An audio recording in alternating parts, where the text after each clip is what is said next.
Hollywood movie जिसमें 16 साल की एक बिजनेसमैन की लड़की अपने फादर के साथ बिजनेस ट्रिप पे जाती है और वहाँ पर कॉर्पोरेट वर्ल्ड की गंदी हकीकत को देख के और अपने फादर की सच्चाई जान के वो हैरान हो जाती हैं।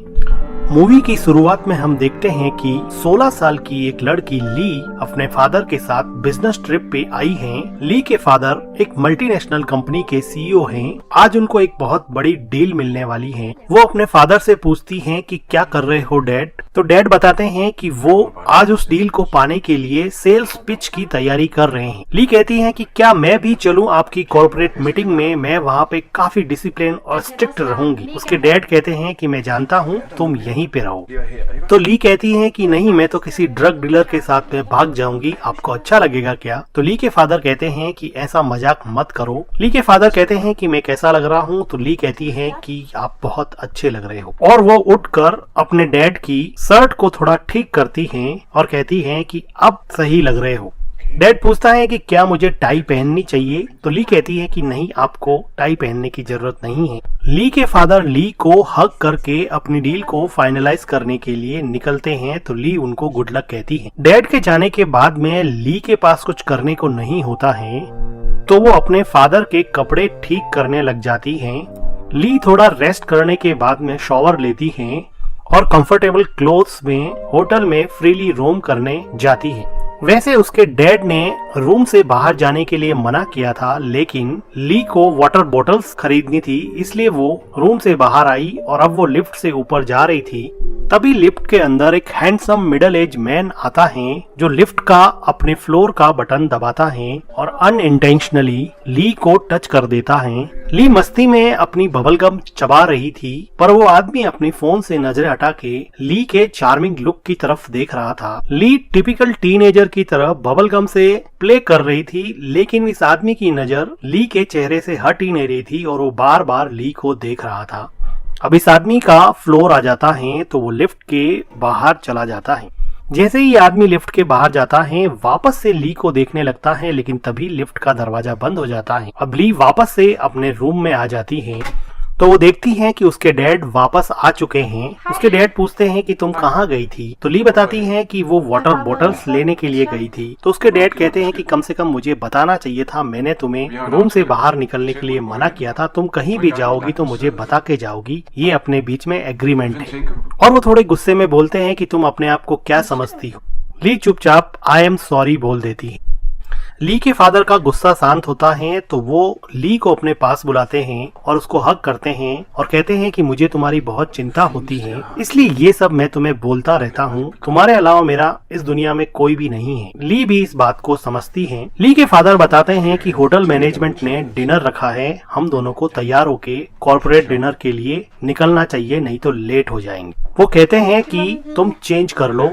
ली अपने फादर से अपना व्हाइट कॉर्पोरेट शर्ट मांगती हैं और अपनी टी को निकाल के डिनर के लिए वो व्हाइट शर्ट पहन लेती हैं ताकि वो भी कॉर्पोरेट लोगों के साथ में घुल मिल सके। ली अपने डैड को पूछती हैं कि आपकी मीटिंग कैसी रही और आपको क्या लगता है, क्या आपको वो कॉन्ट्रैक्ट मिल जाएगा क्या। लेकिन उसके डैड उसकी इस बात का जवाब नहीं देते हुए ली के कॉर्पोरेट ड्रेस की काफी प्रशंसा करते हैं और कहते हैं कि तुम बहुत खूबसूरत लग रही हो, तुम सच में ही बहुत खूबसूरत हो, तुम मेरी बेटी जो हो। वो ली को कहते हैं कि चलो डिनर टेबल पे नीचे चलते हैं और उन लोगों से अब कॉन्ट्रैक्ट लेकर ही वापस आएंगे। ली कहती है कि हाँ डैड। ली के डैड ली को डिनर पार्टी में ले जाते हैं। ली देखती है कि उसके फादर एक आदमी क्रिस्टीन से हाथ मिला रहे होते हैं और वो ली को क्रिस्टीन से इंट्रोड्यूस करते हैं और कहते हैं कि ये मेरी डॉटर है। और ली को कहते हैं कि ये क्रिस्टीन है, ये हमारा परचेजिंग मैनेजर है। ली ऑलरेडी इस आदमी से लिफ्ट में मिल चुकी थी। ली के फादर क्रिस्टीन को कहते हैं कि 1 मिनट है क्या तुम्हारे पास, मुझे तुमसे बात करनी है। ली के फादर ली को किस करते हुए वहाँ से जाने लगते हैं तो ली कहती है कि कॉन्ट्रैक्ट लेके ही आना। डैड के जाने के बाद में ली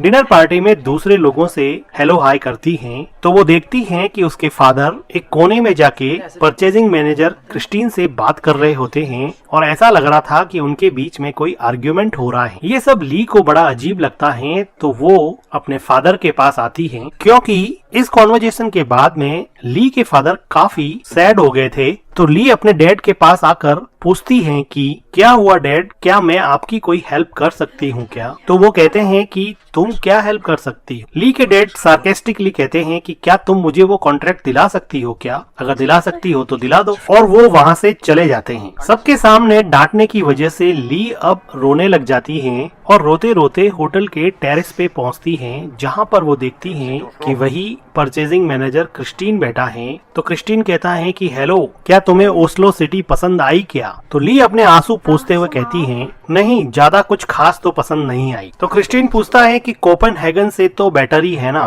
तो ली कहती है कि कोपेनहेगन भी मैं तो कभी गई नहीं, और वो थोड़ा मुस्कुरा देती हैं। तो क्रिस्टीन उठकर सिगरेट पीता हुआ ली के पास में आता है और अपने गले से मफलर निकाल के ली के गले में लपेट देता है और वो कहता है कि ठंड बहुत ज्यादा है। ली भी इस बात पे कुछ नहीं कहती है। क्रिस्टीन ली को पूछता है कि तुम कहाँ रहती हो? तो ली कहती है कि डैड की ट्रैवलिंग की वजह से हम हर जगह रहते हैं, लेकिन हम शुरुआत में स्विट्जरलैंड में रहते थे, फिर हम डैड की जॉब की वजह से अलग अलग शहरों में रहे हैं। ज्यादातर टाइम मैंने न्यूजीलैंड में काटा है, जहाँ से मेरे डैड बिलोंग करते हैं। क्रिस्टीन कहता है कि हमेशा ट्रेवल करती हो, लोनली फील नहीं होता है क्या तुम? ली थोड़ा सोच के कहती है कि नहीं। वो कहती है कि ट्रेवलिंग की वजह से अलग अलग इंटरेस्टिंग लोगों से मिलते हैं, इसलिए लोनली तो फील नहीं होता। क्रिस्टीन को ली का ये जवाब काफी पसंद आया। क्रिस्टीन ही वो आदमी था जो ली के फादर को ये डील दे सकता था, क्योंकि वो ही दूसरी कंपनी के साइड से परचेजिंग मैनेजर था जो उसके फादर को कॉन्ट्रैक्ट दे सकता था। ली अपने गले से क्रिस्टीन का मफलर हटाती है और उसको देते हुए कहती है कि अब मुझे जाना चाहिए, मेरे फादर मुझे ढूंढ रहे हो, और ली वहाँ से चली जाती है। अब देखते हैं कि यहाँ पे कॉर्पोरेट मीटिंग चल रही होती है, जिसमें ली के फादर परचेजिंग मैनेजर क्रिस्टीन से कहते हैं कि डील उसको दे दो, वो एक बेहतर क्वालिटी की कारपेट कम प्राइस में देने को तैयार है। लेकिन क्रिस्टीन ये कहता है कि तुम्हें प्राइस थोड़ा लो करना पड़ेगा, तभी जाके मैं तुम्हें ये कॉन्ट्रैक्ट दे सकता हूँ। ली के फादर के एक्सप्लेनेशन में क्रिस्टीन का कुछ ज्यादा ध्यान नहीं होता है और वो बार बार ली की तरफ ही दिखता है। ली मीटिंग में बैठी बैठी अपने हैंड बैंड से खेल रही होती है, लेकिन वो इस मीटिंग में बैठी बैठी काफी नर्वस हो रही थी, क्योंकि उसके पास में क्रिस्टीन बैठा था और क्रिस्टीन के इरादे कुछ ठीक नहीं लग रहे थे। क्रिस्टीन अपना हाथ ली के पास लाता है और उसको इनएप्रोप्रिएटली टच करने की कोशिश करता है। सरप्राइजिंगली ली भी इस चीज को रजिस्ट नहीं कर पा रही थी, लेकिन ली को ये सब थोड़ा वियर्ड लगा, तो अपने पैर को हटाकर क्रिस्टीन की तरफ देखते हुए पानी का ग्लास पीती है। ली के फादर ये सब देख के हल्का सा मुस्कुरा देते हैं। ली को ये बात कुछ समझ में नहीं आती। कॉर्पोरेट मीटिंग के बाद में ली अपने फादर के साथ होटल के बाहर जाती। होटल के बाहर ली अपने फादर से पूछती है कि क्रिस्टीन थोड़ा वियर्ड है ना, क्या आपको ऐसा नहीं लगता है? उसके फादर कहते हैं कि वियर्ड कैसे है बताओ। उसके फादर कहते हैं कि कॉर्पोरेट के लोग ऐसे ही फ्रैंक होते हैं, वो बहुत जल्दी लोगों से दोस्ती कर लेते हैं। वो ली को फिर से अपने साथ होटल में ले जाने वाले होते हैं, तो ली कहती है कि मैं होटल रूम में चली जाती हूँ, लेकिन उसके डैड उसकी मर्जी के बिना उसको वापस वहाँ पर ले जाते हैं। डिनर के बाद में यहाँ पे सब लोग ड्रिंक करते हैं और पार्टी करने लग जाते हैं। क्रिस्टीन ली को अपने साथ डांस करने के लिए कहता है और वो ली के साथ डांस करने लगता है। ली पहले तो हिचकिचाती है, लेकिन थोड़ी देर बाद में वो क्रिस्टीन के साथ थोड़ी कंफर्टेबल हो जाती है। डांस करते करते ली देखती है कि उसके फादर किसी औरत के साथ एंजॉय कर रहे हैं, तो वो अपने फादर को डांस करने के लिए बुलाती हैं, तो उसके फादर मना कर देते हैं, जो ली को बड़ा अजीब लगता है। अब क्रिस्टीन ली को धीरे धीरे पार्टी की दूसरी तरफ ले जा रहा था। ली बार बार अपने फादर की तरफ देखती है, क्योंकि उसको समझ नहीं आ रहा कि उसके फादर अभी उसको टोक क्यों नहीं रहे, लेकिन वो फिर भी क्रिस्टीन के साथ डांस करने लग जाती है। डांस करते करते ली और क्रिस्टीन की नजदीकियां काफी बढ़ जाती। अब ली भी क्रिस्टीन से थोड़ा अट्रैक्टेड फील करने लगी और थोड़ा ओपन अप हो जाती है। वो देखती हैं कि उसके फादर सामने खड़े हैं और वो अपनी ही मस्ती में हैं, लेकिन उस पर कोई ध्यान नहीं दे रहे। ये ली को बड़ी अजीब सी चीज लगती है, क्योंकि ली ने अपने फादर का ऐसा बिहेवियर पहले कभी नहीं देखा कि वो उसको इतना फ्रीडम दे। अब क्रिस्टीन ली के काफी क्लोज आ जाता है और उसको डांस करते करते ही किस करने लग जाता है। ली फिर से अपने डैड की तरफ देखती है, डैड भी उसकी तरफ देखते हैं, लेकिन ये सब देख के ली के डैड वहाँ से चुपचाप निकल जाते हैं। ऐसा लग रहा था कि ली के डैड जानबूझकर चाहते थे कि वो क्रिस्टीन के क्लोज हो जाए। ली को अपने डैड का ये बिहेवियर कुछ समझ में नहीं आया, तो क्रिस्टीन उसका ध्यान भटकाता है और कहता है कि यहाँ से बाहर चले क्या। तो ली कहती है कि हाँ चलते हैं। क्रिस्टीन ली को हाथ पकड़ के पार्टी से बाहर ले जाता है। ली दोनों तरफ से कंफ्यूज होती हुई चुपचाप क्रिस्टीन के साथ चली जा रही। उसको अपने फादर का ये बिहेवियर समझ में नहीं आ रहा था। क्रिस्टीन ली को अपने कमरे में ले जाता है और ड्रिंक करने के लिए ली को वोडका देता है। ली विंडो पे खड़ी वोडका ड्रिंक कर रही होती है और उसकी सांसें तेजी से चल रही। थोड़ी देर बाद में क्रिस्टीन ली के पीछे आता है और उसको नेक पर किस करने लग जाता है। उसके बाद में ली और क्रिस्टीन यहाँ पे इंटीमेट होते हैं। इंटीमेट होने के बाद में क्रिस्टीन वहाँ से चला जाता है और ली अकेली ही बैठी रह जाती है।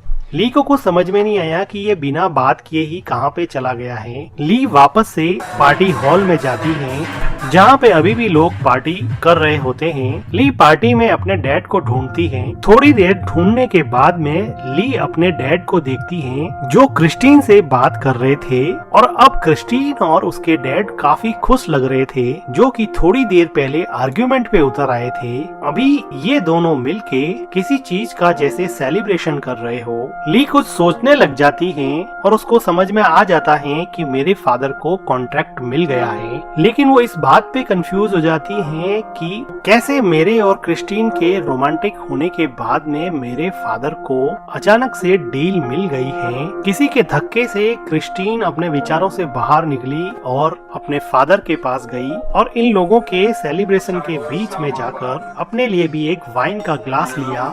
ली के फादर ली को कान में बताते हैं कि उनको डील मिल गई है, इसलिए वो सेलिब्रेट कर रहे हैं, जिसका अनुमान ली ने ऑलरेडी लगा लिया था।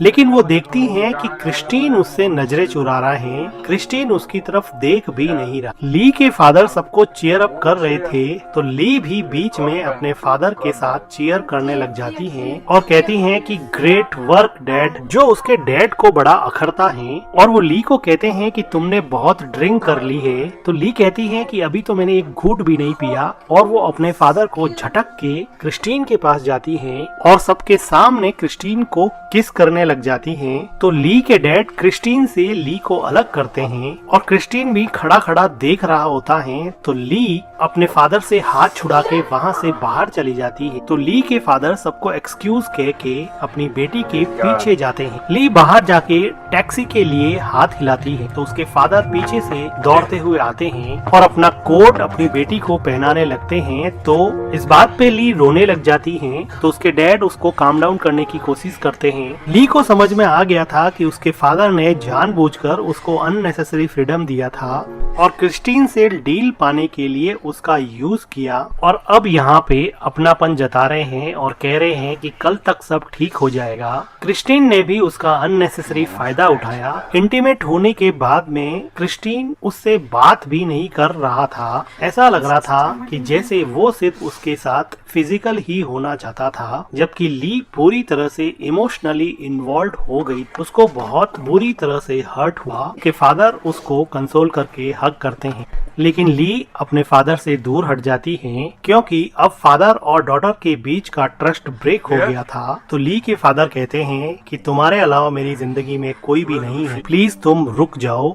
ली को ये बात सुन के रोना आया, लेकिन वो फिर भी टैक्सी में बैठ जाती है क्योंकि उसके फादर ने उसका ट्रस्ट पूरी तरह से तोड़ दिया था। रोते हुए ली टैक्सी में बैठ जाती है और डेनमार्क के लिए निकल जाती है। उसके फादर पीछे अकेले ही रह जाते हैं। रिश्तों की बुनियाद हमेशा विश्वास पर टिकी रहती है। एक फादर ने फाइनेंशियल गेन के लिए अपनी डॉटर का विश्वास तोड़ा। ली के लिए तो ये दोहरी चोट थी क्योंकि उसके फादर के साथ साथ उसके पहले प्यार क्रिस्टीन ने भी उसके साथ विश्वासघात किया। और इसी के साथ ये इमोशनल मूवी एंड हो जाती है। वीडियो को like, thank you for watching.